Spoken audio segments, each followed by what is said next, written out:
I don't need to be the richest person in the world. Like, that's not a goal. I'm not financially driven. I just want to be financially secure. We try our best as much as we can to create a work-life balance for our team. We take the accountability. If they are feeling burnt out, we have not scoped something correctly. That is on us. Brands need to go back and reflect the intent of their marketing. I think it's a spray and pray mentality a lot of the time, which gets you nowhere, because I was lazy at school. I did nothing at school. I wasn't driven at school. I did nothing. CIT was a really important moment. I think it saved my life in some ways. I reconnected with my love for education. I found that I was really good at marketing. Bryden is a brilliant marketer with a gift for innovation and bringing ideas to life. As a founder, advocate, and true go-getter, her insights will inspire you to think bigger and move faster. You can't win every single race you take part in. So if you're going to take part in it, you got to be okay with losing.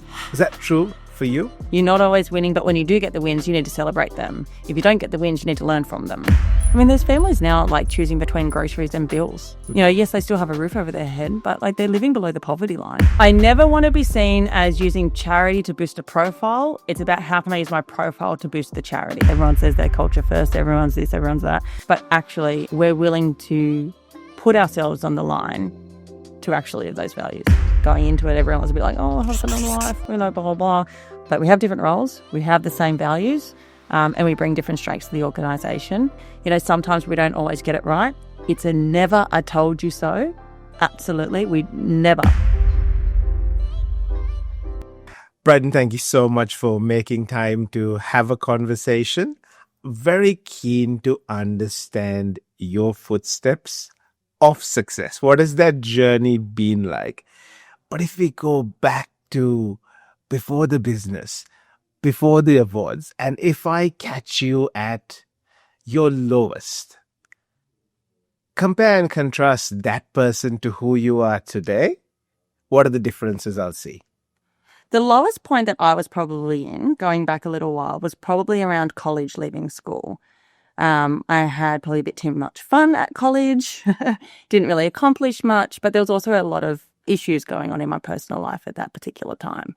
And so I walked away with not a love for education. I walked away with probably not many friends, and in probably quite a low point, probably a fair bit of depression at that time.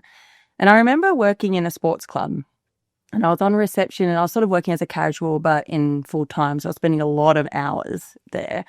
And I just had this thought of, I'm not qualified to do anything. I don't know what to do. And I felt for the first time really stuck. I mean, in my particular circumstance, we didn't come from a place of wealth. So it's not like I could depend on family or anything like that to be able to set myself up. And I remember having this moment, and I just thought, I need to do something and I need to make a change. Otherwise, I'm going to be, here, which is nothing wrong with hospitality work by any stretch. But I felt like there was this big moment for me. And so I just started applying for CIT. And so I couldn't get into uni at the time because, as I said, I just sort of left school by the skin of my teeth.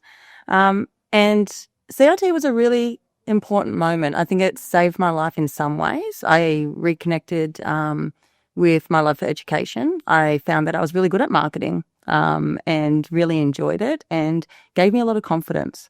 And so that was a big starting point, which sort of grew my career and my love for the work that I'm doing at the moment.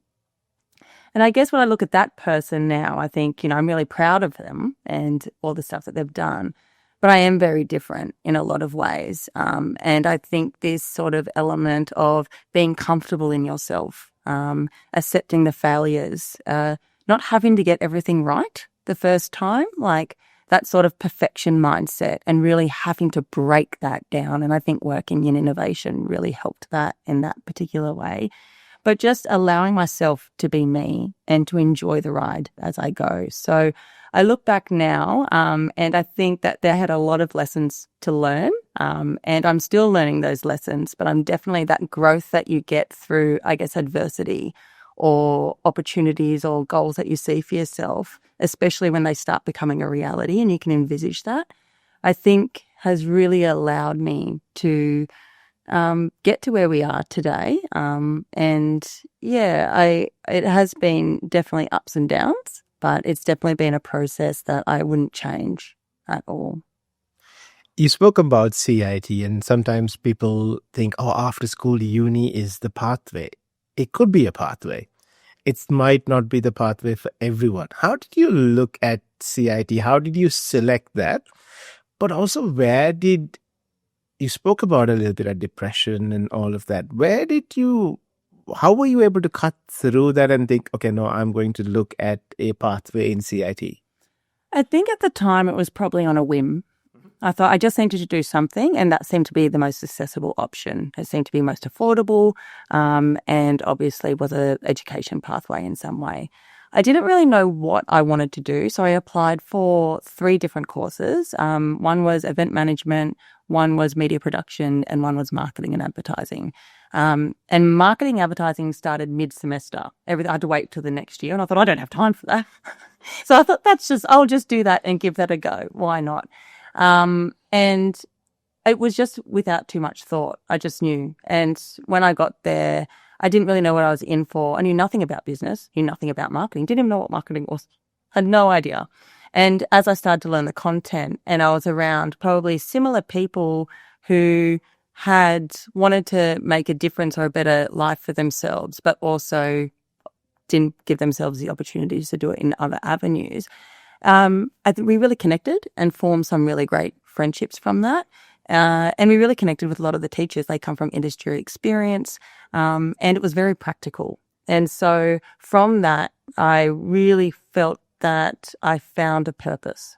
And I work in brands, so having a purpose is obviously a really strong foundation for success. So I think that has really fueled everything and every decision I've made, even today. And how did that love for marketing then help you as you ventured into building a career? Yeah, so at the time, when I was at CIT, I was also working at the visitor centre. The Canberra Regional Visitor Centre was up at Northbourne Avenue. So whilst we were a customer service facing operation of tourism, we are still destination marketing. So I think a lot of the stuff that I was learning at that time, I could see it applied in real life through some of the campaigns that they had been doing and obviously the research that they were getting. And that was really exciting. So not only getting the content from school, but actually seeing how it can be utilised in a really fun and creative way was eye-opening. And really was like, okay, I can see how you can make such a difference with brands or strategies or impact or whatever you're interested in as you go forward. And that creativity what has fueled me, and just testing things, pushing boundaries, being innovative. Yes, there's frameworks around marketing, which are very helpful, but actually challenging them. What can we do differently? And I think that sort of mental stimulation is something that continues to help me love the industry. And it's industry agnostic. Like, I get to learn about so many different industries. Like, even now, with Brand Rebellion, like, we're working with a lot of social enterprises, but we work with like data, cyber, deep tech, like we work on government programs. And you really start understanding problems that people face from an everyday perspective. And in a marketing communications, you want to make sure that that's getting to them and that's making a difference and it's changing a behavior if you need to. And I think that really is stimulating. And that's just what I love about it, is because you're just constantly learning about different things. Before you started your own organization, you built a career, you built networks, you built friendships. What is the moment that you reflect back? If I could ask you to distill it to one, that you reflect back and you look at it going, oh, I was really good. When I reflect back on the success and everything that we have come to date, I think putting myself out there, I actually remember distinctly, and this probably is like a little side hustle that I did, which no longer is there, before Brand Rebellion, but there was a moment where I really wanted to have a collaborative, engaging industry. And you would see it in Sydney, you'd see it in Melbourne, but I didn't want to leave Canberra. You know, I didn't want to work for a big advertising agency. And I was sort of searching for that here. And I remember I was working at Brand Canberra at the time in ACT government, and it was quite a solo program. And I thought, why is there nothing here? Like, we have a lot of creatives here. And I got invited to this event, and it was for marketing professionals. And I thought, oh, this is a bit nice. So I kind of went along to this event. And I remember I turned up there and they were like, oh, who are you? Like, why are you here? And I was like, oh, but you invited me. Like, and that was really sort of like disjointed. And obviously I stayed and I ended up having a good time because I, you know, met with some people. But that moment really defined that entrepreneurial spirit, because I was like, that experience that you have firsthand is so important. From that, I then did create a couple of events in Canberra, which was called Mashup. And we had, because we believed that to be the best communications professional, you needed to have a mix of skills. You needed marketing, business development, sales, advertising, graphic design. And so we invited all of these people to this event, and we had guest speakers come down, and we did 2 of them. And for me, it was really eye-opening to see how much connection and collaboration really helps business. And it is something I've put myself out there along, like, this whole time, and a lot of the time in the 20s, you're like, is this even doing anything? Like, I'm going to all these networking events. I have nothing to sell. I don't know what I'm doing, but I'm just talking. But now running a business, people are like, oh, I remember you.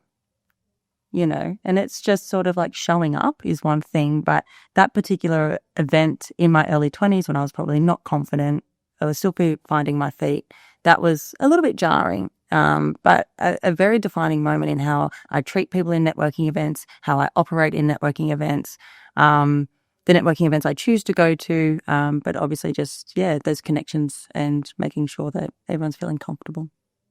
From that path forward, you built a career, and then you had children. And in the middle of that, you go, all right, I'm going to start a business. What does that look like? Because there are lots of things going on. There have been, for sure, things ticking in the back of your mind also about you being enterprising, you really enjoying what you're doing. But what was that right moment, or how did you come about the right moment to set about and start the business? Yes. So I felt like I always knew I'd probably run a business. I think it was just in me. I think then having the 5 years at the Canberra Innovation Network, being surrounded by entrepreneurs, innovators, understanding not just the excitement that happens with that, but also the downfalls and how hard it is. And it didn't put me off. You know, I thought, okay, like, it is really hard. I'm not going here naive. I understand that there's going to be challenges at hand. But I think I had my first baby, and that's when I came up with the name. So I had already started planting the seed, and it took me ages to think of what I was going to call it, but, you know, we got there in the end. And I didn't really know what to do with it. So I was just sort of sitting there parked. And then I had my second baby, and I went back to work for a couple of weeks, and I obviously love the team at the Innovation Network. But for me, I was like, if I don't do this now, I just won't. Because as soon as I go back into a salary routine, it's going to be really hard to break away from that. And I remember telling the family, because it was post-COVID, and they were like, well, okay, like, good on you, but you obviously got 2 small kids, but that's fine. David's got a job, because he was never going to necessarily come into the fold at that point. And I was like, yeah, that's true. Like, you know, if all goes belly up, I'm employable, hopefully. Surely someone would give me a job, might not be the dream job, but that was the sort of like how I calculated the risk. And then after I resigned, David was on paternity leave, so we had swapped the batons. And within 2 weeks, he said, I'm going to join you. I was like, oh, are you? What are you going to do? What does that look like? I'll be employee number 1. And that's when I probably was the most scared, because I thought, okay, well, yeah, neither of us would have a job. And we're really going to have to make this work, and we're really going to have to dig deep. And so, but I'm really glad he did. I'm honestly really glad that he made that decision to see the opportunity and to jump in and do it with me. Because yes, there's definitely been challenges along the way, but all in all, it has been such an amazing experience to do it with someone. And I think that now, and I'm like, I wonder if I could have really truly done this on my own, because the two of us have been such a great team. So, yeah. You said there was a bit of fear. There's a bit of shock. But is it that old age-old adage that if you want to take the island, burn the boats? Because both of you are in this together, you have to move forward.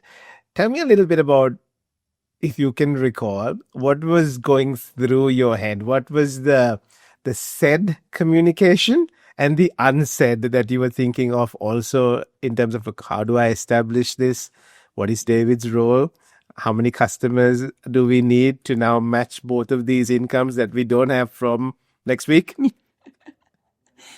Yeah, it was a lot. I mean, I was genuinely excited by it because I thought, great, we can, really use each other as a sounding board. And that's how I work best, when I've got someone I can bounce ideas off and those sorts of things.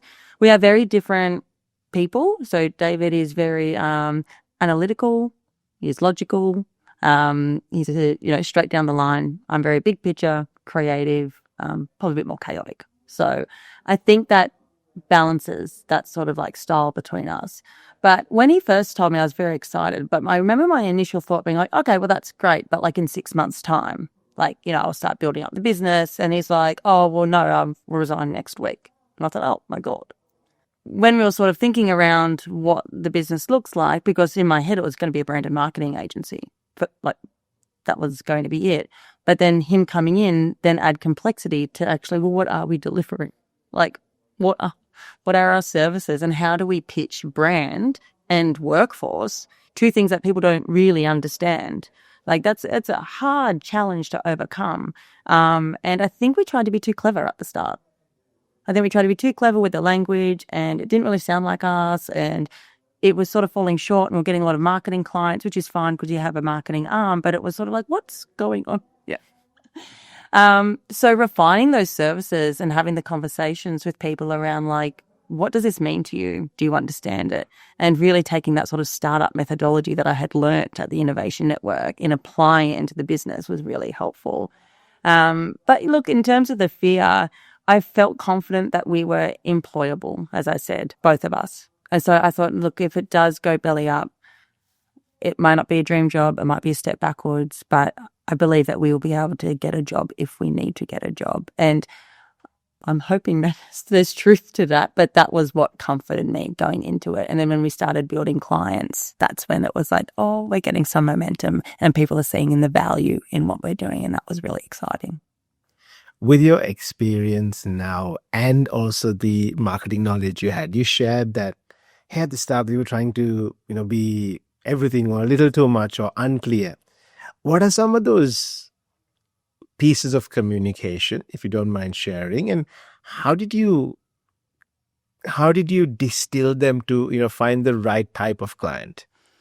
So I got my first client. So this was just before David decided to come on board. So when I had resigned from the Innovation Network, the CEO, which I was like, I remember I cried because I was like, I'm sad to leave, but I know I had to do that. Within a couple of hours, he pulled me back into the office and said, oh, Bryden, I think I got you your first client. And I was like, oh, do you? And it was the newly established Canberra Cyber Hub. And they were looking for marketing and marketing support. And I remember he said, well, why don't you go talk to Bryden? Like, she's looking at doing something. And I think the years of going back to that networking question and working with empathy and collaboration and putting others first through a lot of the career, I feel there's a lot of trust that's been built. And I think they see value in what I'm providing. And a lot of our work came straight up from referrals or people just knowing that there was the expertise there and then I'm going out on my own. So initially from that marketing side of thing, I felt very fortunate that through the connections that I had made previously, they're the ones that had started coming back through. They wanted to show the support. And we've got some clients that started with us from the first go that are still with us today. And that was a gamble for them. Like, I recognize that. I mean, yes, I was a marketing expert and I had the experience, but I didn't have business experience. Didn't even know how to write a proposal. So it is one of those things where, you know, if you can find good people and you know that they can do good work and you have that trust, that's when people will come to you. And Canberra's a really great city in the sense that, you know, if you do good work, people talk. And that is how we sort of emphasize our delivery on a lot of the stuff that we do. So, yeah. Big picture marketers sometimes struggle with this. Tell me if you did. You're ready to start the business. You've got a vision. You know, somewhat what you want to do, and then you've got the drive to get it done. How do you charge somebody? How much do you charge someone? Is something that a lot of big picture marketers struggle with, because that's beyond, or that's not what they're thinking about. They're thinking about, how do I deliver more? How do I get them the outcome that they'll tell more people? They'll become my advocate. How do you sit and think about, how do you charge someone? How much do you charge someone? Yeah, it really challenging, absolutely. And it probably didn't help in some way that David came from a Big Four consulting company. So he had skewed ideas of what rates look like. And so when initial conversations, I was like, no, like, that's just, no, like, we can't do that. We don't have any brand equity. Like, yeah, people will know us as people, but we don't have any proof to show exactly what we've been doing. So for us, our strategy was to really we tested the waters. There's some people that just said, no, that's too expensive. That's fine. Okay, well, we know that's a threshold. And then we've had some people that are like, oh, I probably expected a little bit higher. And we're like, oh, okay. So we had a lot of teething pain trying to find what the right rate for us is. So with our strategy going forward, it was sort of like we would put a rate forward and then talk to them around, if this doesn't suit your need, just be upfront. Because obviously we're trying to get clients, we're trying to get wins on the board, we're trying to build our business. We're happy to meet you somewhere that you would be comfortable with, and to build that trust. So that was a big part of what we had done, was really sort of not lowering it because we didn't think of the value, but lowering it because we needed a foot in. We needed to be able to get people to understand, like, that we are great people to work with, they will get good delivery and all those sorts of things.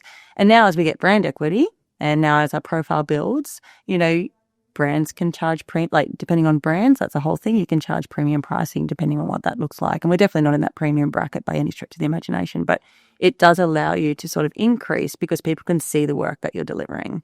So proof in the pudding is really important. But at the beginning, it's sort of like you do need to meet people in some instances to just get your foot in the door. And we were prepared to do that. What was the next phase of building the business? You've got now employee number one. You've got your first client. What's the next phase of building the business?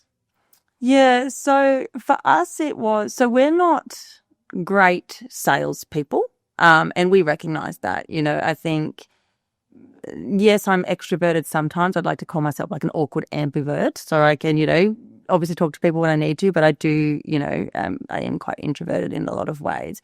And so one of the things was like, well, how do we, outside of word of mouth, continue building relevancy when we're not really people that are going to put ourselves out there too much? And so we had this mindset of it must be quality over quantity. And so after, obviously the rate stuff, that producing that quality work and that high standard to people was fundamental in what we had to do. Otherwise, people just would, go by the wayside. A lot of the other stuff was around, we didn't even have staff at this point, but internally, because we have a workforce arm through David, was like, what sort of culture do we want to build? Like, it's us, but we don't know when our next team member is going to come along.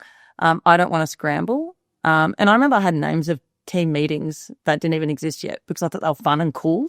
And one of them still stands today. It's BR does BR, which is Brand Rebellion does beers and reflection. Beers are optional, but we can have them. And that's every fortnight, and we go through like wins. And I said to Dave, I'm like, these are the sorts of stuff that I want to implement because it's important. And when we did get our first team member, it was like, here's our policies. Here's what we can do. As we grow you can grow with us. And so actually looking at that internal culture lens was just as important, even though we didn't have people, because we knew the structure of our business was going to be an employee-based business. And I think that was really important to clarify. Lots of enterprising people, lots of big picture people miss culture. Culture becomes something that they have to put in place because now they've grown. Why is culture so important to you? From a personal lens, I have worked in a lot of teams in the past where it's been quite isolating. And, all I ever wanted was, I sort of yearned for a really collaborative team, an environment and I did get that in different roles, but that was something that was fundamentally instilled in me, was that making sure that it's a safe and supportive environment and putting your people first. I think what's really hard about us, especially in terms of our services around culture and workforce and marketing, is that they're expense items. So a lot of organizations are like, when things are hard, what's the first to go? Employee value propositions and stuff around culture and marketing.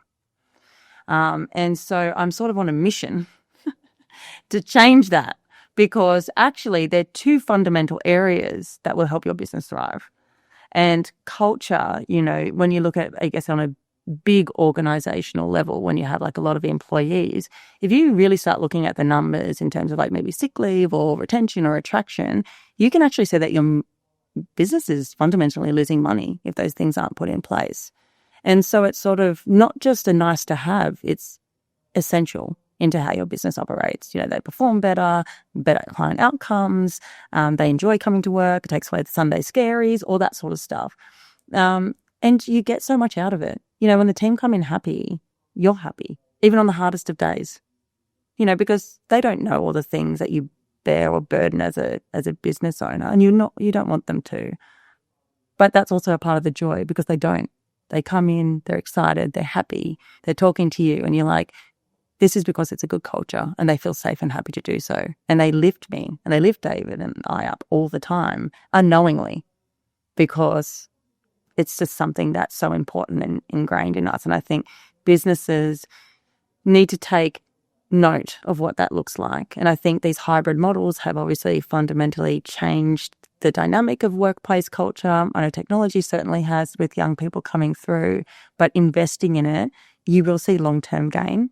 And it is a strategic play. And if you want the best people, you need to put your best foot forward. And that's sort of where we've landed from day dot. And the reason I asked it is, many moons ago, I have background working in agencies. And it was fantastic because you get to work with some of the best prize profile clients. But work doesn't stop. And if you can't do it, somebody else will do it. And if that somebody else isn't around, the leader of the organization, they'll do it. They're an expert in brand and they want to do it and they want to get it done, and they'll explain things around. We want you to be okay. We want you to be relaxed and happy and have your weekends. But remember, it's a 24/7 business. And I think some of those things still exist in big branding, marketing agencies. I think they don't always take the time to reflect on that, sick leave, that can be a cost. That can also impact productivity and the quality of the work you deliver. For you, over the last few years, has building a culture with new people slowly coming into the organization and being part of your team, has that been a comfortable process, or did you have to orient them to your culture? So we actually go out with a culture add mindset, not a culture fit, because we don't want people to change who they are to fit in something that might not be the right connection for them. But what we do believe is that you can, add to our culture, and for us, it's really about those values. As long as you have the same values, which, most people do, it's like, well, what are you going to contribute? And so when we're talking to new staff, and it took us a little while to get to this as a sort of like hiring process, but it is something that we really talk about in terms of like, well, rather than asking about your skills, that was some come later, tell us how you work. Tell us the culture you like. What do you do? Like, and we sort of try and get some insight around that in terms of an individual, because you can teach people things. You know, they obviously need to have some level of understanding, but all in all, you can teach people on the job. They can learn as they go. But what you can't teach is values. Like, that's ingrained in people, you know. So we definitely look at the values and the culture first before any of that. And look, we've made mistakes for sure. Like, there's been things that hasn't worked out and we've had to have the conversations, but it's about stamping that out early, you know, and it's sort of allowed us to have a really strong team. I think now the team that we have is really exciting one, because they've all got their own flair, they've all got their own personality, and I love that. But they all add exactly to the culture, and it's just, yeah, it's a really great place. In today's world, people don't only follow companies or organizations, they follow the leaders. As you were establishing your organization, did you think about personal branding for yourself? And then did you think about some personal branding for employee number one as well? Look, it did cross my mind. I think, you know, when you're going in as sort of a founder with a business, you do need to think about the impact between the two, how closely linked you want to be with the brand, and what that actually looks like. I mean, I didn't sit down and like do a strategy or anything like that, but I knew at the start it had to be an element of Bryden Campbell, because, you know, yes, obviously David's a part of the equation, but at the end of the day, it sort of was the launch with my face and name attached to it. But I think over time with that, there is still that connection point, but it's really important for a brand to be able to stand on its own, with or without the original founder type thing. So looking at personal branding, for me, when we looked at the brand rebellion and establishing it, a lot of the values is my values. A lot of the vision is sort of like that sort of grunt vision of what we actually think. And so the foundations of that won't change. And that's very much aligned with the personal brand. But as the brand evolves, and as I even evolve as a professional, you start thinking about, well, what's the dynamic between the two? What does that actually look like? Because people do follow leaders. And people do follow people. You know, that's what it is. It's a business. And that's like with any brands that you can think of that have like really great founders, is that people can either put the brand aside, but they want to make sure that they're learning from someone and those sorts of things. So for me, there is this fine balance of making sure that the company and my personal brand is aligned in the fundamental values and basics of what that looks like, but it can shine on its own, and that other people feel they can represent the brand. Because if they don't feel like they can represent the brand or there's buy-in, then it also creates a different dynamic, whereas you want people to feel a part of it. So we very much, in terms of talking about brand rebellion, it's our brand. Like, it's not my brand. Like, they've built it. You know, they're the ones that are working, doing the delivery of the clients. And so now having a wonderful group of people who can take carriage of that, yes, it's still fundamentally attached to my personal brand, but there is this sort of like, as we're evolving and hitting our fourth year, it is sort of looking at like, how do we sort of make it more than that? And so it's a hard thing to do sometimes, because sometimes organizations are very much attached to the person, and whatever happens to that person, that can be, you know, detrimental. But yeah, the strategy around it is just being true to myself as an individual. I can't be anyone else, but I like it or not. But I am who I am, and so I need to like be able to show that. But then Brand Rebellion needs to be able to serve the clientele that it's doing as well. So I think now that we're both evolving, there is this element of like attachment around, as I said, the core values, but also being able to stand on its own too. So it's a very exciting time, obviously. But yeah, it is a balance, and it is something that any founder should think about and forecast or have some foresight of, okay, in 5 years' time, 10 years' time, is this a founder-led brand? Or is it a brand that you want to stand on your own and you have an attachment to it? What does that actually look like? And it just should be a part of the branding process when you're kicking off a business. What are your values? Well, our organisational values, which are very much aligned to ours, we call them Hey Dal. And Dal is because people used to be like, hey Dal, and I hate that. And funnily enough, the acronym for our values end up being like that. So we have a bit of a fun strategy around the dull thing, but it's about being driven, authentic, resourceful, and lively. And they are very much true. So that lively, that energy side of things, it's so important. You need to have energy. The team needs to have energy. Like that's what draws people in. You know, it's infectious. And so that is a really big part of my own personal value, but then also bringing that into the team. Resourceful, it's not just about us, you know, being cheap and cheerful, you know, but it's also thinking about problems in a really efficient way. Like, how can we actually tackle that that's going to have the most impact, but the least amount of resource intensive, depending on what the case is.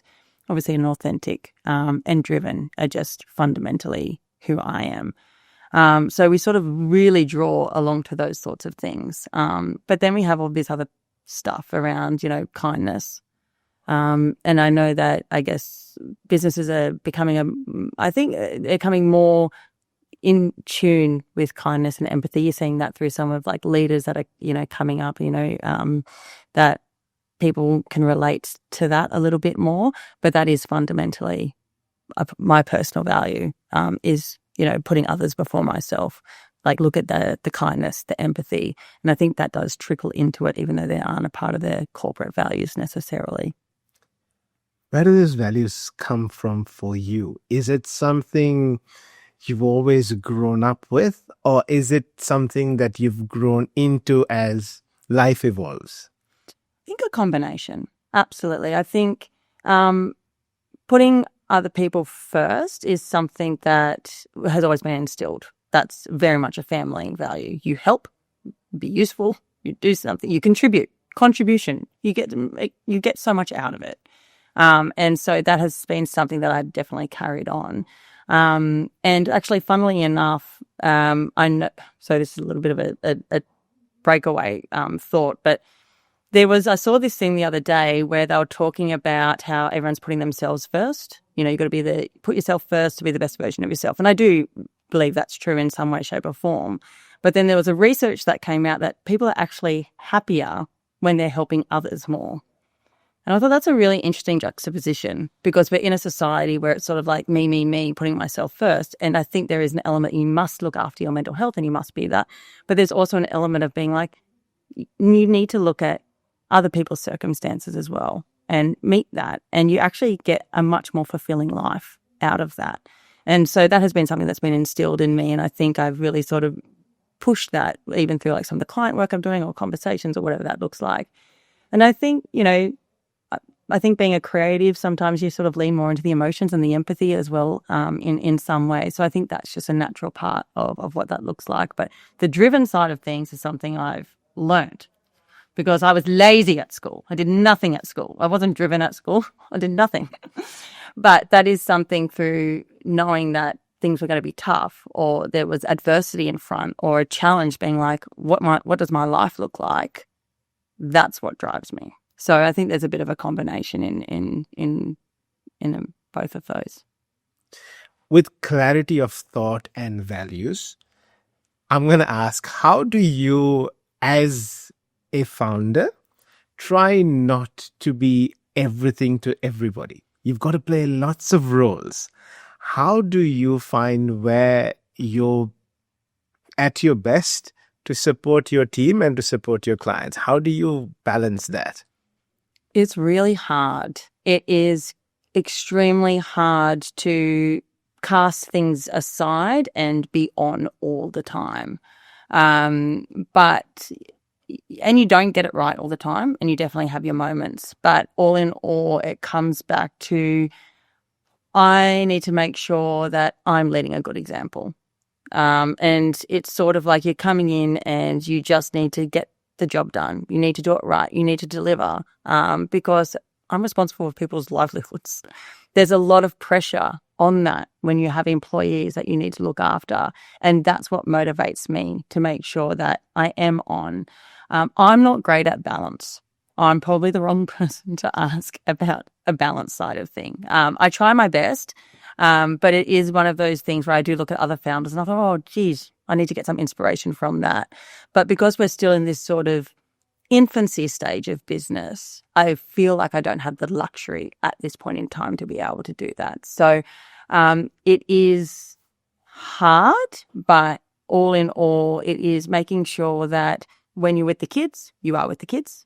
When you're at work, you are at work. Obviously, that does follow you, of course, but it is being yourself and allowing yourself to be those things when you need to be.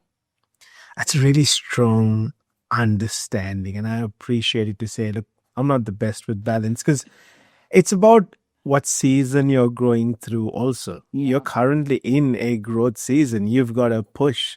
And a lot of us, I think, we compare our beginning to somebody else's middle. And I think that's the challenge, because if you ask very successful leaders and founders, and they'll talk to you about work-life balance because that's their thing now. Ask them how they started. Ask them the hustle. Ask them we spoke about our children before we got started. We tell our children not to speak to strangers, but part and parcel of business, networking, you've got to speak to strangers. You say you want to work hard, but you don't want to work on a weekend. So that grind, that hustle is going to be there. How do you look after yourself while you hustle and grind? I do one thing for myself, and that is on a Thursday evening, I do martial arts. So it gives me an hour to punch or kick or whatever I need to do and just think about nothing apart from what I'm actually intended to do for that particular time. So it's not a lot in terms of the scheme of things doing something daily, but having an outlet and knowing that that's my time where I can just sort of like get away and think is really important, and I really enjoy it as well. So, and obviously exercise helps too, but it is giving yourself that mental space. And whatever that looks like for anyone, that is really important. It could be just sitting there and just staring into space. I don't know what it is, but like making sure that you give yourself the opportunity, because the grind is relentless, absolutely relentless. And, you know, you have your highs and lows and all those sorts of things, which is, of course, any business, but it is hard day in, day out. You don't know what's going to be ahead of you each day. And so you can plan so much in terms of the balance, but sometimes it's really hard to strike that. So, you know, for me, it's having something booked that I have to turn up to. And doing that really sort of helps me reset. I feel better. And then I'm going into, you know, Friday and the weekend. That gives me this sort of renewed sense of just, I can reset. And the reason I asked that question, and thank you for sharing what you do, is a lot of the time it's all over social media about people's morning routines and their deep work routines. And I'm thinking, how do you do that? That's 2.5 hours in the morning of you writing affirmations and drinking your AG1 and all of that. I'm like, no, the kids are up. They're screaming. What are you saying? And I think it's important for us to understand that, yes, you have to focus on showing up as your best self for your work, but also for your family. And that could be just once a week for an hour. That could be going for a run. That could be doing something that just gives you a little more of that energy to keep going. Yeah. When it comes to your team, because you have to wear multiple hats, how do you work closely with them? But how do you also spot when they need a little bit of support and encouragement, guidance? You mentioned earlier around, I guess, traditional agencies and not having that work-life balance. We try our best as much as we can to create a work-life balance for our team, and we take the accountability. If they are feeling burnt out, we have not scoped something correctly. That is on us, and we either learn from that and we change it and we reflect on it, because our team are fully capable, and we believe that they can be efficient at what they do, but they also need to be able to be supported when they can. When we do onboarding sessions with our team, one of the first questions that we ask them is, what's important to you in your life? Are you a morning person? Are you an evening person? What does that look like? And we get people who are like, I go to the gym every morning. That's what I like to do. Okay, cool. I go to Pilates, so I like to leave on 4 o'clock on a Thursday. Cool, no problem. And from us, we're very different to some other consulting firms because whilst we do track time, we're not a time and materials base. We base it on delivery and scope. If we've gone over our time that's scheduled, that's on us. And that's the message to the team. So, and they help a lot with those hours and there's balancing on what that actually looks like. But look, I think being a small team, everyone's pretty comfortable with each other, but you can spot it. Sometimes I can really jump in and help. Other times I don't have the technical prowess to do it. And so it's sort of like, how else can I support you to make sure you're clear to be able to deliver what you need to do and take that pressure off as much as possible. So look, it is challenging, but I think our team, they're really great in doing the work-life balance, because that's a path or an option that we've given them and we want them to do that. We want them to be happy and be able to live their lives.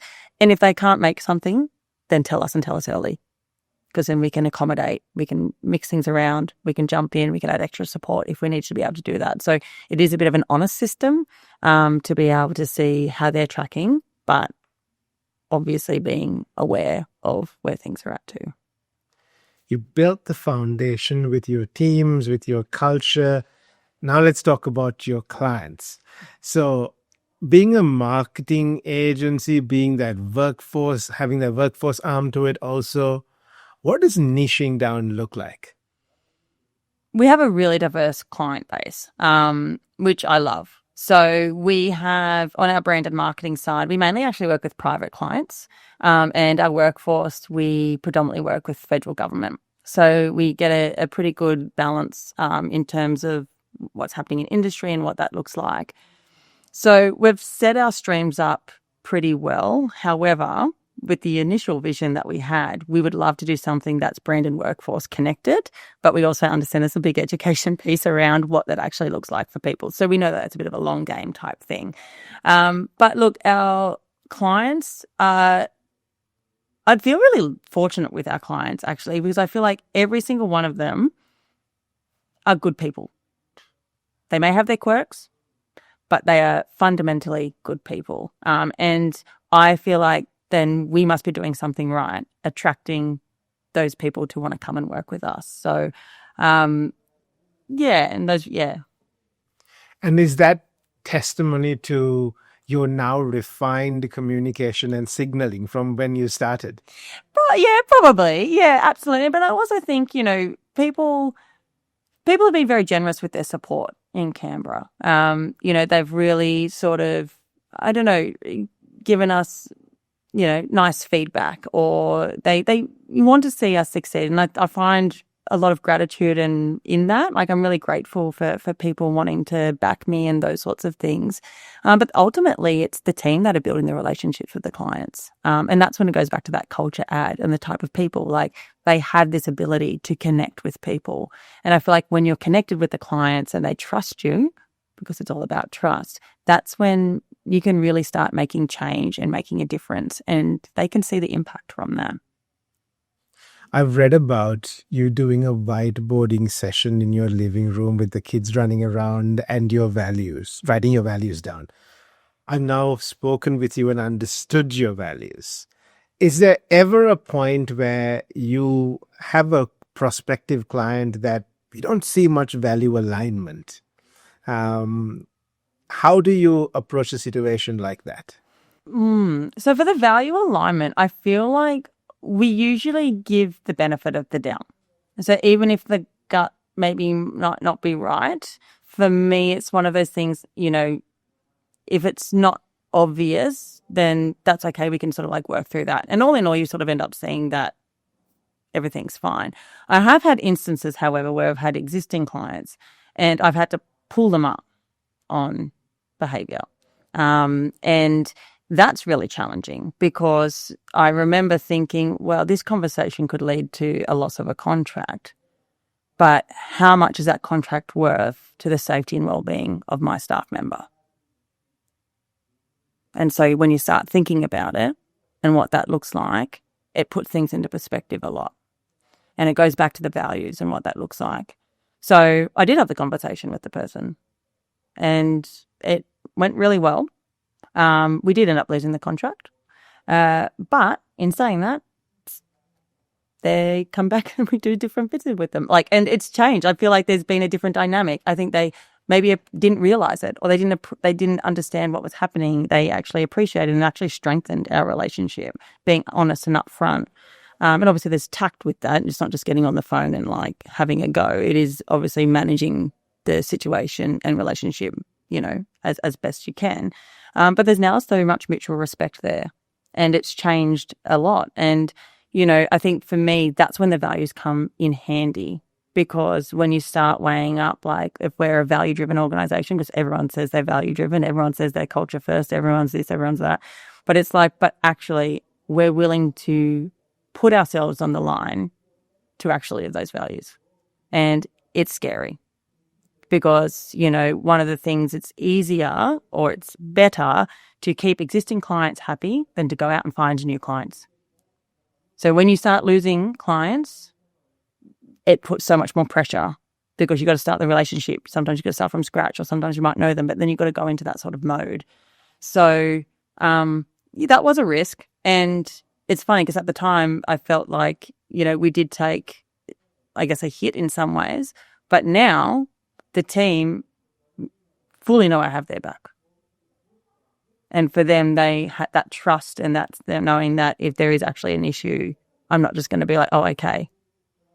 I'm going to be like, well, actually, do you think this is big enough for me to raise it? Because I will. And that's your values in practice. It's going against the fundamentals of business and profitability and revenue and all of those things. Where does that come from? I don't need to be the richest person in the world. That's not a goal. I'm not financially driven. I just want to be financially secure.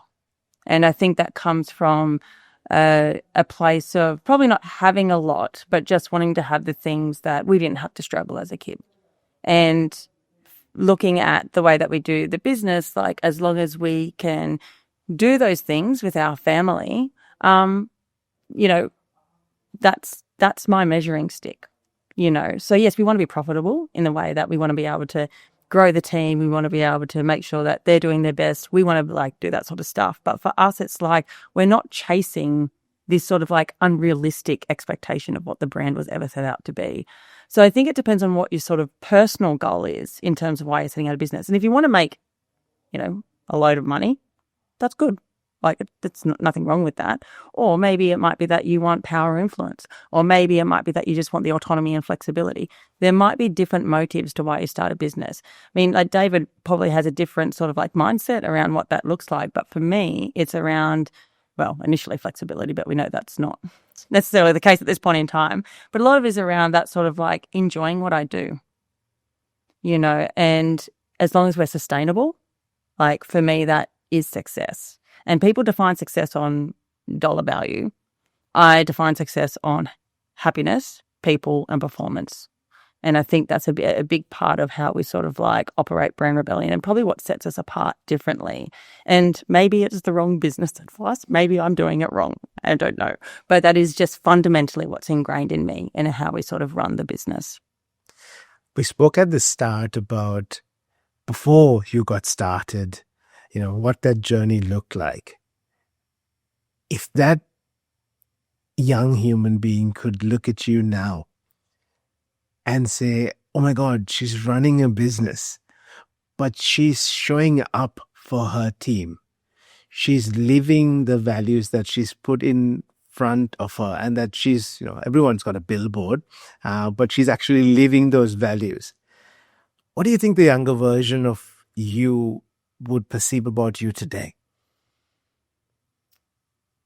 I think there'd be probably an element of shock, to be honest. I think that maybe a younger version would be like, really? You did all that? I don't know, because I think maybe there was a time where I probably didn't think any of it was possible. You just sort of get stuck into what you're doing, and, you don't really see any quick wins. And I think that's a big part of, I guess, any brand building process, but any success in general. It's a long game. It doesn't happen overnight. And so I think, they'd be really proud. And I think I think being brave and having those difficult conversations, I think if a younger person definitely would have shied away from that. And so I think that they would be really thinking, oh, you've done a really great job in terms of getting to where you are. I think it reflects on the team also because you are living the values, but one day they want to start a business of their own. They're seeing strong role modeling in there. He touched on something really important. A lot of us, well, let's say me, when we start something, it's not always easy to see that we can get to somewhere that we envision. We go, oh, it seems difficult. Sometimes we get through life and other circumstances caught up in a place where the escape velocity isn't there. The drive's there. The intention is there. The escape velocity just is not there. The rockets aren't firing. And that's okay. It's because we're human. If you could give advice to somebody who's just feeling a little stuck, like they've got all of the other things there, the mindset's ready to go, but they're just feeling a little stuck. What one piece of advice would you give them from your experience? Talk about it. Absolutely talk about it. Anyone who will listen, family, friends, although sometimes they're a bit too supportive, so might not give you realistic feedback, but talk about your idea. And I find actually working when I was at the Innovation Network, a lot of people would hide their ideas. They'd be sort of scared to talk about it, whether it might be through someone might IP issue, or it might be a embarrassment issue, or whatever it could be. But actually, when you start talking about it, that's when the spark happens, because you can just see from people's facial expressions. They don't even have to say anything, whether it connects. You can see if it's landing, and that fuels me. I'm hoping that other people will get that same fuel from that. And you get better at it. You get better talking about it. You get better understanding the problem. But if you're sitting there hiding this idea, it won't happen. I'll tell you that it won't happen. You need to talk to people. And it will probably change dramatically from that initial idea, but you'll be better for it and you won't have spent as much money. You have lots of responsibility with a business. You also have parenting responsibilities and, let's not forget wife responsibilities as well. How do you work through all of them? Because innovation is clearly a driving force for you. How do you work through all of them to still keep that innovation side fresh and the creative side still very interested? How do you keep time for that? Yeah, and that comes in ebbs and flows. I feel with the business, I would love to sort of map out a constant cadence of that, but in some cases it's not realistic. But with that innovation and creative side, that's when I'm at my best. And so I love facilitating things. And so when we're in the office particularly, I really get my energy from other people's energy, and just contributing ideas and having conversations. So sometimes having spontaneous sessions within the team really sort of creates that innovation and creativity. I feel when stuff's too structured, sometimes you end up losing that, and you sort of lose that free flow of thinking and those sorts of things. That always and you always get better ideas from doing that process, I find. And then I think on the home front, one of the things around looking at that is when we spend time with the kids, a lot of the stuff is around us doing I guess meaningful fun things. So every night we do a bit of a tournament, and they're 4 and 6, but they're actually really good. I was and they get so excited when they do a draw 4 or something. You're oh my God. But those sorts of things, whilst it's not creative, it's allowing me to think about something differently. And, having that muck around, letting loose with the kids, that sort of has now embedded a bit of a routine in our family. And I really, really love that. But that's what keeps me sort of thinking clearly and giving me that headspace. And when I've got better headspace, obviously I can produce more creativity and innovation as well. But look, I love a whiteboard session. I'm so much better at those sorts of things than anything else. But and getting the team just excited about it is, it is a lot of fun. Yeah. You spoke about your evening routine with the children. What children are at our children's ages are always looking at us, are always observing. What do you want them to see in what mum's doing and what mum's building? Yeah. And look, my eldest, who's 6, makes comments, oh, you're always working. And they cut really deep. It's a really hard thing because she doesn't say it out of making you feel guilty. It's just a fact, really. And it's what she observes. And I think when that happens, I then go into the mindset of, okay, I need to sort of like think of something here and what that looks like. But then I also try to tell her and talk to her about like, well, you have to work. Like, unfortunately, that's just the reality. And, if you want things in life, you need to go after them. You need to be able to show up. Nothing is given to you. People don't owe you anything. And so over time, we sort of drip feed these sorts of conversations and that we are working for a better life. And, I think as she's getting older, she can start understanding and seeing that work ethic. It's not like I'm spending time away from them, not working on something meaningful or something that's for us as a family. And so it is having those open conversations with them all the time around this is why we're doing it. This is what we're doing it. And hopefully that instills work ethic into them as they grow up, but also gets them to understand like the responsibility or the guts or whatever it takes to be able to do something that you'd like to do.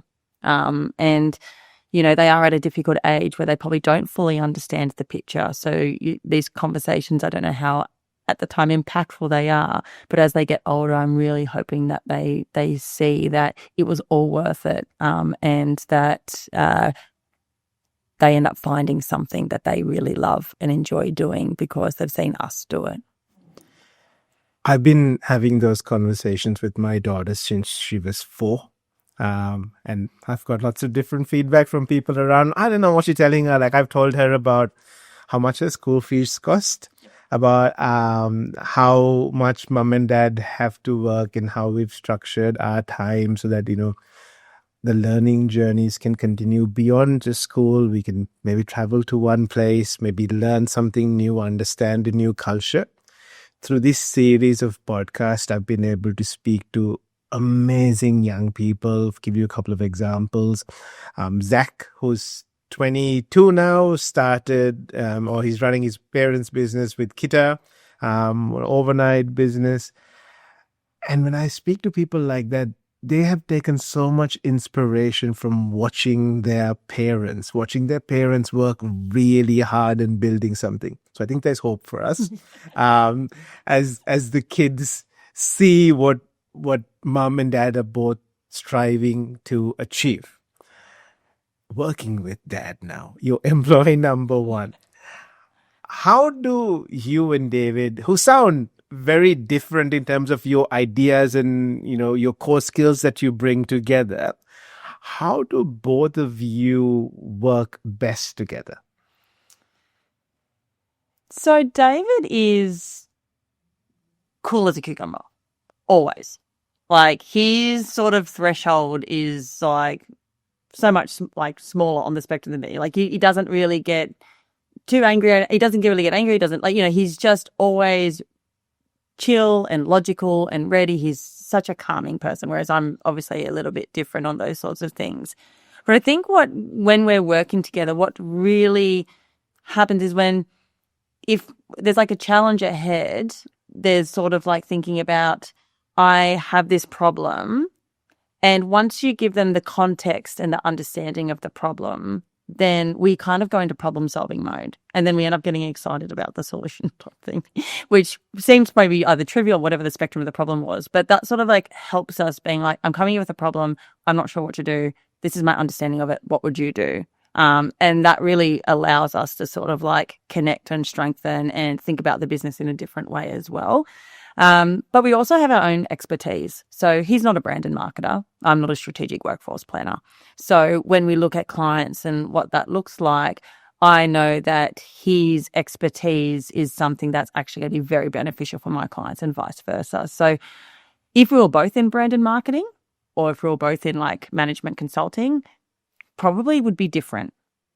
But because we have our own ways of thinking, our own ways of working, our own responsibilities, we can actually see the strength and the opportunities in the other person's clients or work that they're doing. And I think that trust and reliability on each other to be able to do that, because we know that their perspective is going to be valuable, is really helpful in how we sort of like work on any of the delivery aspects and side of things. So what you just said comes with a lot of respect for each other also, because you're respecting each other's skills. You're also driven. So when you're driving to achieve something and you have slightly different opinions, what does that look like? Forks flying? yeah. Spoons flying? It's well, actually, as I said, David, when we actually first set up the business, because when he said that he wanted to come on board and we were talking about sort of the role, he was very much like, I do not want to be the face of this business.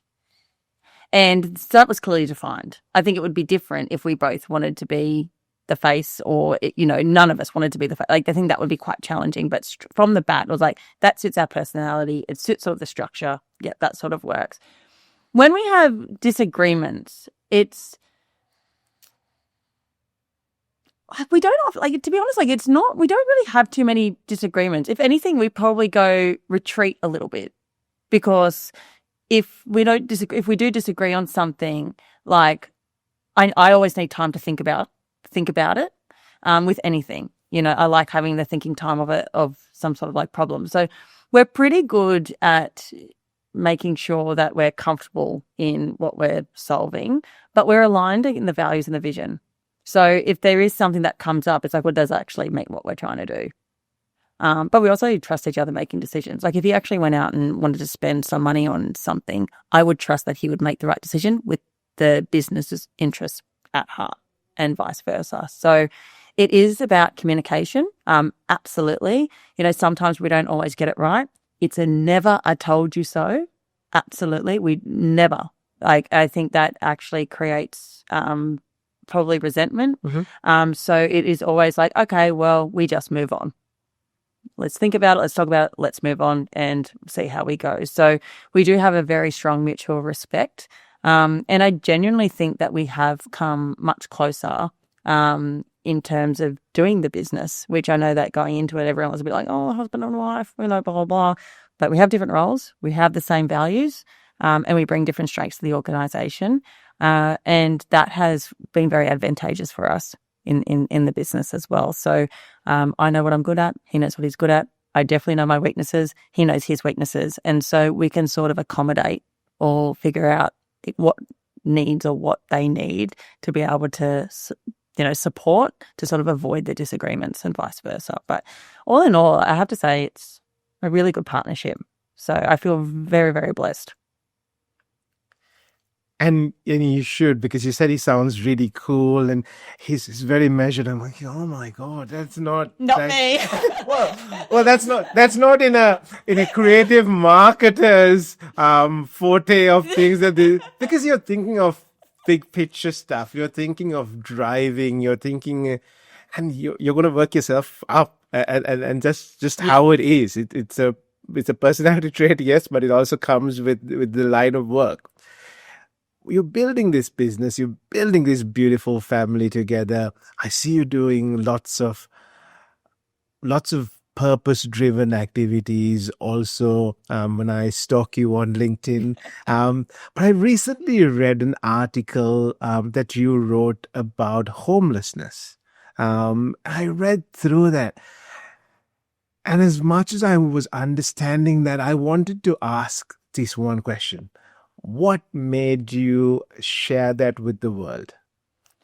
Well, the intention that I wouldn't actually. I had signed up to the CEO Sleep Out because it's a great event and a great cause. So I signed up and I knew I had my own personal reasons, and I've always find charity stuff. I never want to be seen as using charity to boost a profile. It's about how can I use my profile to boost the charity. And so I've always been very selective and picky about what I do because, it's really important that I'm genuine and getting the donations and I'm pushing for it. So I have my own personal reasons for signing up. And then I was at an industry night at the University of Canberra, and Adrienne Francis from ABC, she was also one of the industry experts at the event. And so we're at the networking and we were talking, and she said, "Oh, what are you up to?" And I'm like, "Oh, I just sort of blurted out, like, I joined up to the CEO sleep out." And she's like, "Oh, why?" And I don't even know what came across me, maybe because we were just in a relaxed casual. And I was like, "Oh, okay. Good." Yeah, my mum had a bout of homelessness when I was in my early 20s. And she was like, "Oh, would you like to talk about that?" And I was like, "Oh, God, I've spoken to the wrong person." I was like, "Oh, I don't know." I was like, "I don't know." I was like, "I'm not sure." And she's like, "Look," and she was fantastic. She's like, "Look, no pressure at all." But she's like, "I think that could be a really powerful story." And she goes, "And it would actually demonstrate or break a stereotype that is sort of like long seen around sort of like this issue." And I sat on it for weeks. Do I? Don't I? Do I? Don't I? And then I spoke to Mum. "Hey, Mum, would you be comfortable if I maybe brought this up?" And I'm like, "I'm not going to go into too much depth, but I think it's just something that, and surprisingly, I was expecting her to be a bit reluctant. She was like, "Of course." And so I thought, "Oh, okay." So I messaged Addie and said, "All right, let's do it. I'll go on the radio and we can do a bit of like a teaser." And then at the event, I was asked to then be a speaker at the CEO Sleep Out. And I went in there at the event very unprepared. I'm very much a person that if I over prepare or start scripting stuff, I get really annoyed if I don't say the right things. So for me, it's like as long as I sort of know the points in my mind about what I want to hit, I just sort of like have to wing it. But I also didn't want to break down and cry in front of all these people either. So I was like, I just need to sort of like avoid thinking about it and just turn up and just hope for the best. Anyway, so I turned up at this event and, it was great. There was over 100 CEOs from Canberra or business leaders, a few politicians there as well. And everyone was so just lovely. And I did open it with saying that this is the first time I've spoken about it publicly. And explained the situation of how it comes to it and sort of like the lack of resources and that the whole issue around homelessness that if you don't have an address, you can't access critical services, which obviously poses a lot of problem for people. And afterwards, I'm really glad that I did it. I felt like there was so much reluctance about opening this vulnerability, about sharing some parts of my life that no one would probably know about. But afterwards, the conversations that took place and the messages that I received afterwards, like, not necessarily going into details of things, but like I had this growing up from other CEOs, from other leaders. Like I, for the first time, felt like, oh, like I'm not alone and I'm not ashamed. Like I can't change that. Like that's just a part of who I am. And I think for a long time, I've tried to conceal that. But I think I'm in a position now where I'm comfortable in myself. And I thought, well, it is what it is. Like, and I think there's a lot of strength in vulnerability. And so now I'm sort of like comfortable with, being open about it because I think the outcome and the impact that it had on people in the room actually surprised me, to be honest with you, in a really like wholesome way. And that's your ability to reflect on that situation positively also. And share it with the world in the right way. I love your thinking about when I help a charity or a purpose, I don't want it to prop me up. I'm somebody who didn't grow up with a lot of money. And I'm always very careful, sometimes even disappointing my friends when I say I can't do something because I'm very cautious that I don't want that to give me any credit. You do what you have to do, but when you have to support something, where that comes from. Speaking about homelessness, what are some of the myths about homelessness that people should know? I love that, if you don't have an address, you miss out on lots of critical services. But what are some of the myths about homelessness that people need to know? I think well, there's a couple of things. I think the first one is a stereotype. I think there's, people have this misconception that, they're probably on drugs or whatever. They've made bad decisions or whatever that looks like. And look, that is the case in some instances, of course. But all in all, like, life's hard at the moment for a lot of people, and talking to Vinnie's and a few other the charities and obviously just seeing it around, like the sheer amount of homelessness that is on the rise, especially in Canberra, a very privileged city, is unfathomable.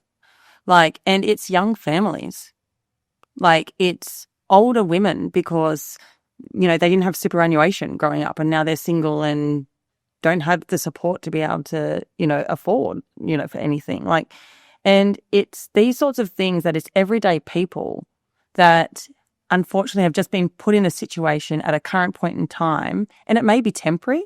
Often it is temporary. It's not like once you're homeless, you might be homeless forever. But when you're homeless, it's rock bottom. You genuinely feel like it's rock bottom and you feel helpless. And so I think a lot of the myths is like the getting people to sort of like support and advocate about some of the services that are there, giving them more funding to be able to help more families, I think is really important because there's so many people that need the support. I mean, there's families now like choosing between groceries and bills. Yes, they still have a roof over their head, but like they're living below the poverty line. And I just think that in this city, it shouldn't be possible in a lot of ways. And that was a big drive, not just from the personal experience, but then also like looking at it being like, if we were growing up in this day and age, that probably would have been us. And, it's close to home. It hits hard and you see this and it's especially young kids, having young kids, it's heartbreaking. Yeah. My drive to school, we see a couple of people in the morning, in the cold, in the Canberra cold, that struggle with homelessness. I hope ACT traffic control isn't listening to this and it's going to get me in trouble, but we park the car on Northbourne Avenue close to the old light rail office, cross the road to go and have a conversation or say a couple of words because my daughter is very keen on her Barefoot Investor book. That has a little give chapter in that. But I think a lot of us misunderstand homelessness and stereotype people. We don't understand that different circumstances have led to this. A conversation I had with Men's Link recently also illuminated a lot of the wonderful work they're doing. But the challenge is that when the parent does not have a home, some of the other practices aren't really important because you're worried about, safety, insecurity, and all of those things. Do you have any idea or any understanding of what some of the primary contributors might be? Look, I'm not an expert in this field by any stretch, but I just think like there could be like stories around maybe an unexpected loss of job. And obviously with technology on the rise, there are sort of like, questions around that could lead. So people might be able to get so far with what they have. It could be illness. People might get sick unexpectedly. Then they have to take leave. Then they're on unpaid leave. So they might actually still be technically employed, but they don't actually have the means to do stuff. Any sort of like life events can obviously have a trigger of effect on anyone's situation. And that's why it's so worrying because a lot of the time it is unexpected. No one knows that they're just going to become homeless. Like it's something that, happens because it's been triggered by something and you don't know what else to do. And so that is your option. And actually talking to some of the service providers, and it was sort of like through the story that I shared, was that you always think there's someone worse than you. So sometimes you don't even want to burden people. Because you're like, oh, no, there's someone worse than us. It's like, well, actually, no, this is bad. Like, you need to fix this. So there is this sort of mindset of asking for help and getting people to, not be afraid to do that if in case that they are.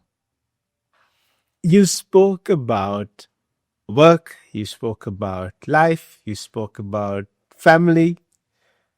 Who inspires you and why? This is a really tough question. I get inspiration from a lot of people. Random chats, people I see. I don't necessarily have one person in mind, but one group of people that seem to inspire me are professional athletes. Maybe it's the tragic athlete wannabe in me. You run, right? Yeah, but like no, like yeah, I do for fun, but like yeah, I love sport, but I look at the people that are at the highest of high levels and they're doing it for a moment. And all of that training, that grit, that performance, that discipline, that dedication, the boundary pushing, like no one really sees that. And it's the same when running a business. And so I often, when I'm looking at some of the big sporting events, like I get really inspired by just the fact that they're turning up, doing the stuff, what it takes, the heartbreak when something goes wrong. And because of the Sydney Olympics, well, it was 25 years ago, they did like an interview with Kathy Freeman and Ian Thorpe reflecting on that time. I don't know if you saw it, but it was really awesome. And Kathy Freeman spoke about how she just wanted to run away. She actually didn't want to go out onto the track because she was just so nervous. And when she got out there, you could, like, when they were showing the footage back, you could really see that, everyone's like chest pumping, and you know what the sprinters are like, they're jumping up, and she just looked subdued. And it sort of made me a little bit emotional looking back on it, because I just thought so much pressure on someone, and obviously an introvert who happens to be good at her field, other challenges at the time for her, I'm sure, but she comes home and does something incredible. And I look at people like that and look at moments like that, and that's what inspires me, because I'm like, you have overcome something, whether it could be adversity or it could be like just training or the grueling or the relentlessness or something like that. But when I look at athletes in particular, you see that, and especially ones that have a really big story behind it. Because whilst businesses were not doing the physical performance so much or at all, it's the same determination and grit. And it's the discipline. It's the getting up, showing up, doing the things that you need to do, surviving, thriving, doing the ebbs and flows, and just getting that success out of what you need to do. So when I look at that sort of stuff, that's what inspires me. I mean, I look at other leaders as well. Like, obviously you've got your typical ones like, your Richard Bransons and stuff like that who have just built these big empires. And I think they're fascinating and I love their stories. But I feel like it's not as relatable in some ways. Whereas like the inspiration comes from something that I relate to and I connect to, and that is sport.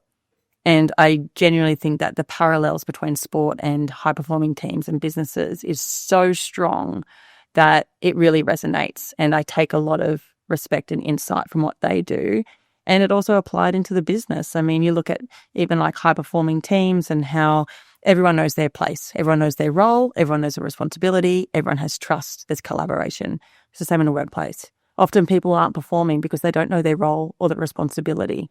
So it's like, it's actually making sure that there's clarity in that. There is trust. They're supported to succeed. They've got the right things in place to be able to do that.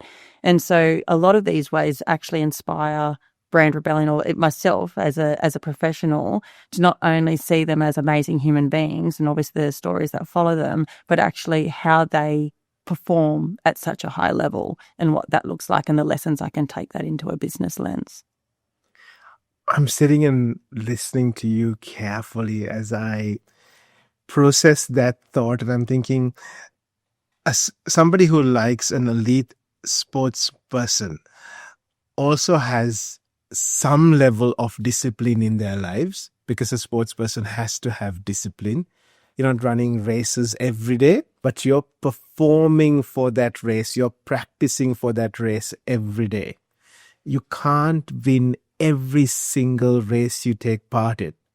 So if you're going to take part in it, you got to be okay with losing. Is that true for you? I think up until a couple of months ago, I probably would have said no, but actually looking at, I watched a lot of the World Athletics Championships that came up. And one of the things that was quite inspiring was that the being there. I mean, yes, the winning is amazing. And if you're the best, you're the best. And that's what they're all striving for. But the actually being there and getting the recognition of just turning up, that is something that they should be really proud of because it's really hard. And in business, you're not always winning. I mean, it's competitive, right? You're not always winning, but when you do get the wins, you need to celebrate them. If you don't get the wins, you need to learn from them and understand maybe why.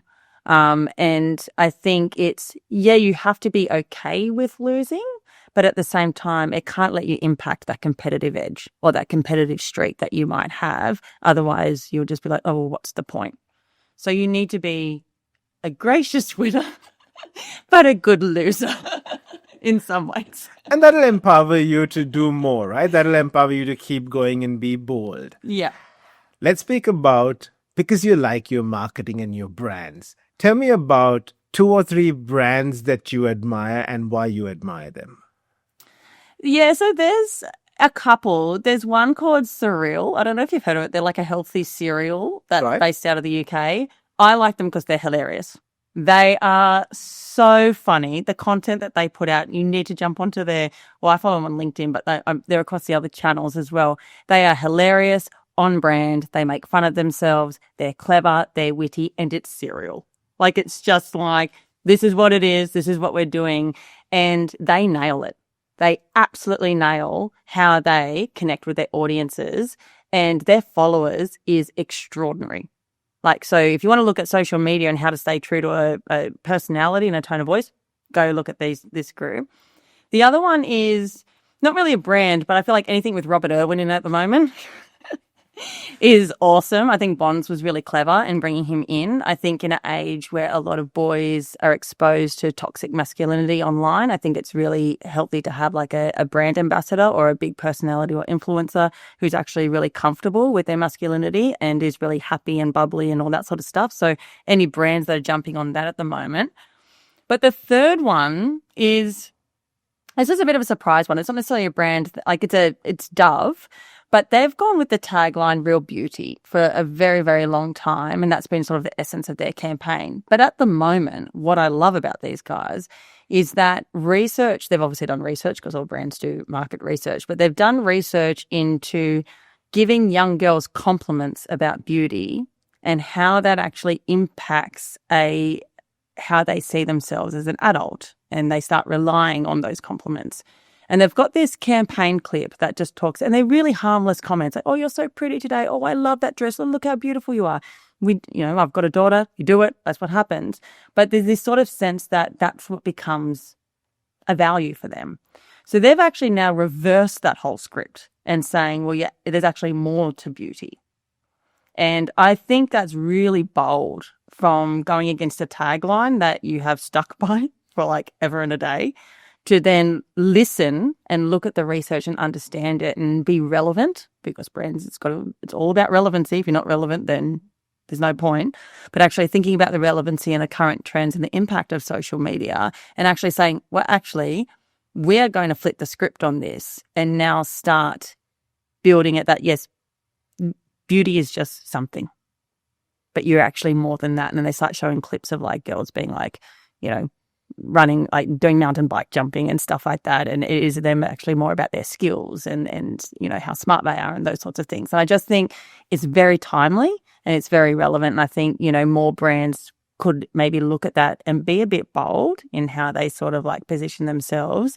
Amongst some of the obviously things that you face not only as a parent, but as a kid these days. Those are fantastic examples. Thank you for sharing them. And a lot of the time, brands use digital platforms to communicate their message, connect with audiences. I see lots of them trying different strategies. There's lots of people posting many times a day. There are lots of brands getting influencers to, say things about their brand. There's a lot of paid reach happening. In some cases, there's some organic promotion also, but there's lots of paid promotion happening. What are brands in your opinion, getting slightly misaligned when it comes to engaging with their right audiences? Yeah. So brands, thanks to probably AI, I'm not suggesting that all brands use that, but everyone's starting to look and smell the same. You probably see it like the language. Thanks to Canva, which is a great platform. They disrespect Canva at all, but things are starting to look very, very similar. And you sort of become desensitized to a lot of the content, which is obviously not the purpose of the brand putting out the content, because you're like, oh yeah, another one, another one. So it is becoming more challenging for brands to cut through the noise, and to not sort of come across as like everyone else. And so this is when it's really important going back to like, why are you on that platform? Why are you posting? What are you actually trying to say? I mean, it's called social media. The whole intention is to be social. It's not sell media, it's social media. And so one of the things is like you need to be able to be relevant to that platform and the audience.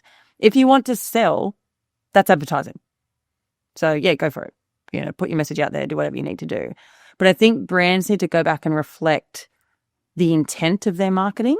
I think it's a spray and pray mentality a lot of the time, which gets you nowhere. And they need to go back and actually think about like the intent, the audiences that they're looking at. I mean, I guess older people may not be comfortable in putting on TikTok, but I'm sorry, but if your audience is there, you need to be on TikTok. So I feel like people go on platforms they're comfortable with, when sometimes it's like, you need to go where your audience is. So looking at the intent of the overarching marketing and the spaces you want to play in, and when you want to pull the trigger on like a sales tactic to like an always on tactic. And I think brands forget that.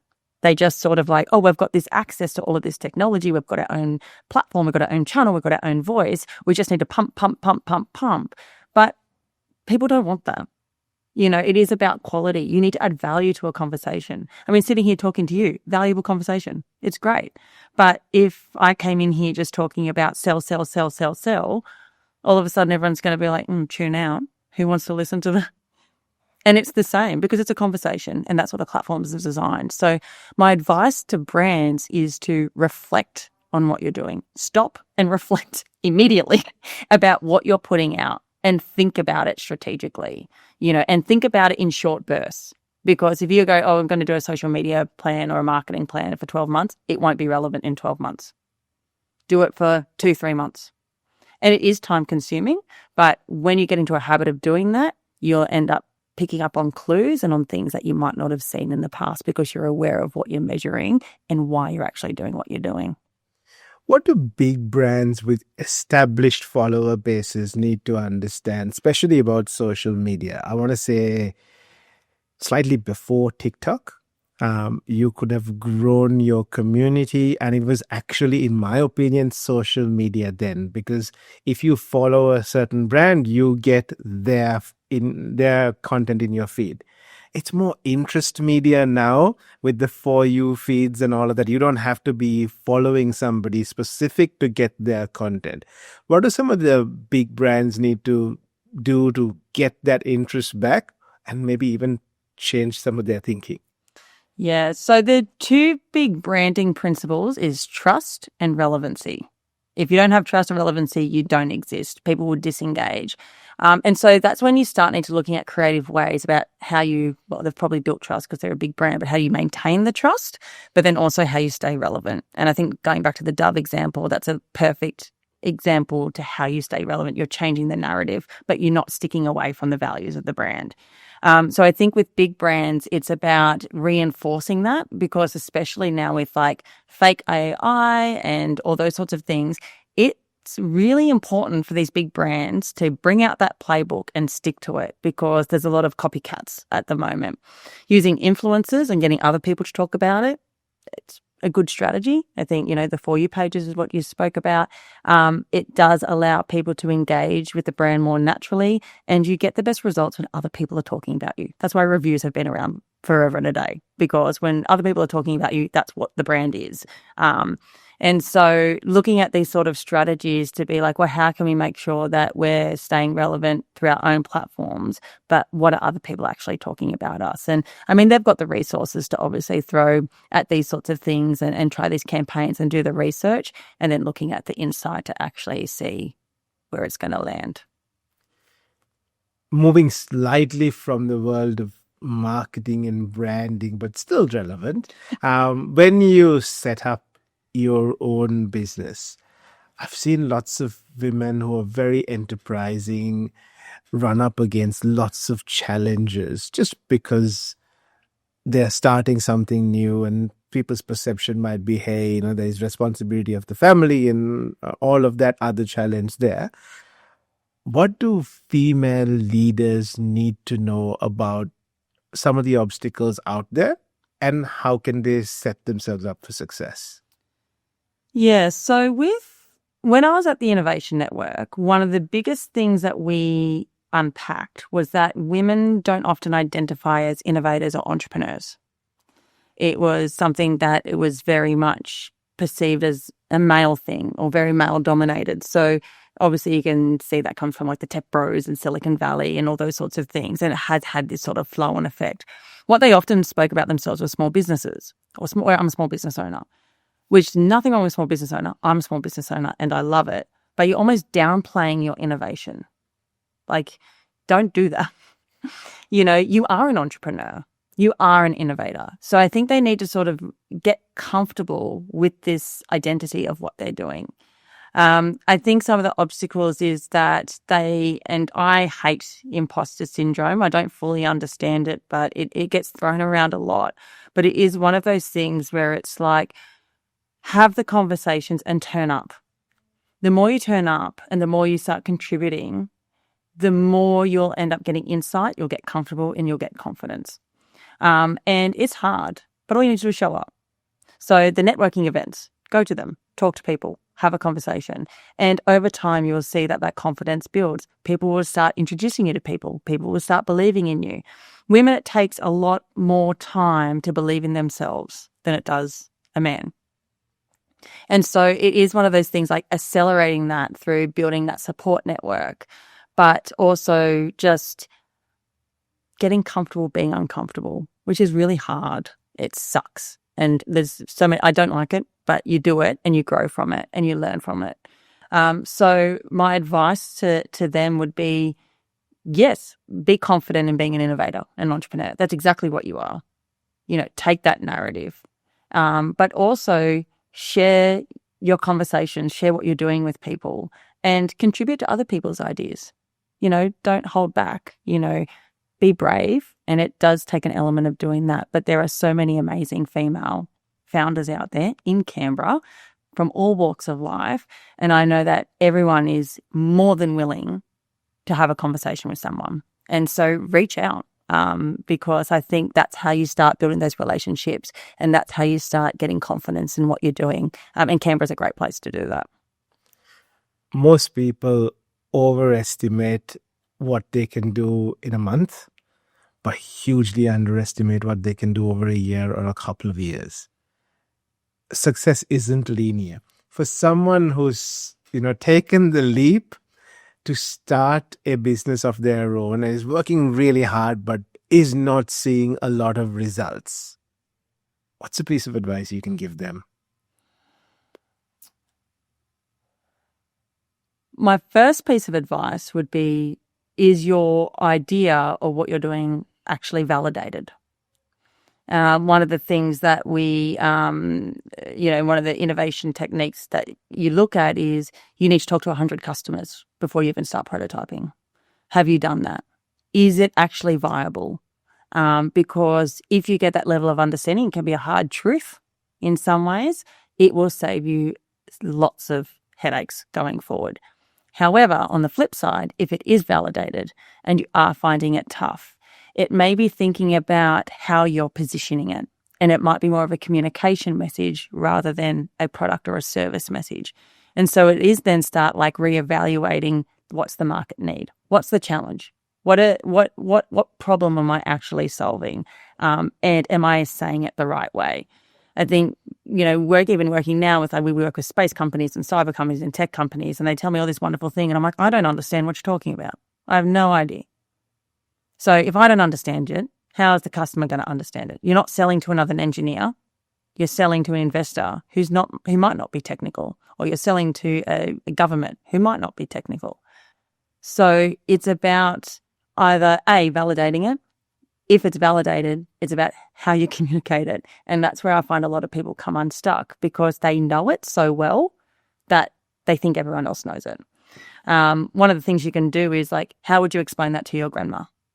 Especially if it's technical. Or even I say technical, but like, we're not a technical business, but explaining branded workforce to grandparents can even be, challenging in itself. And it's hard. But if you can start putting the language into more of like a layman speak that people understand, some people are fearful that they're dumbing it down. You're not.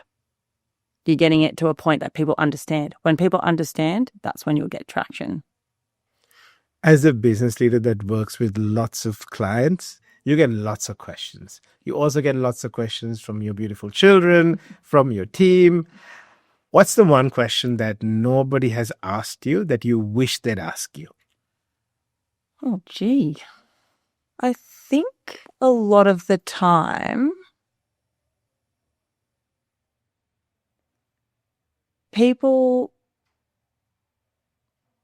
when you're running a business, I find that, especially if you're, a leader in the business or the business owner or whatever that structure looks like, you're obviously looking after all these people.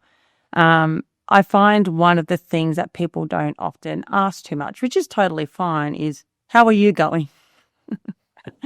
And because I feel like that can open up a lot of conversation, and that also builds trust. But I feel sometimes you're trying to fill the needs of everyone else. Sometimes it is a forgotten thing, and it's not a criticism. I obviously don't want everyone to start asking me how I'm going every single day. That would be like highly annoying.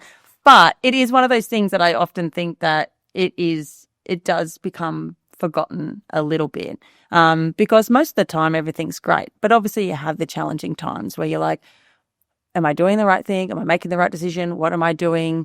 And you just potentially looking for a lead in to be like, how can we really problem solve a challenge that might not be as, talked about? So that's probably something on a more personal note. Thank you. If someone wants to reach out to you, have a conversation with you, whether it's a aspiring business leader or whether it's a new client, where do people find you? They can find me on LinkedIn. Shoot me a message. Happy to catch up. I've also got my details on our website, brandrebellion.com.au. So I obviously manage the hello inbox, being a small business owner. So you can always drop me an email or even give me a call. My number's on the site. So I'm always happy to talk to people. I get a lot out of that when, you're hearing about what other people are doing and those sorts of things. So yes, if anyone is interested, please send me a note. Founder, mom, awesome marketing expert. Thank you so much for making time to have this conversation with me. I really appreciate your time, and thank you for sharing your insights so beautifully. I appreciate it. Oh, thank you. I've had such a wonderful time, and thank you for inviting me onto your podcast. It's been wonderful. Thank you.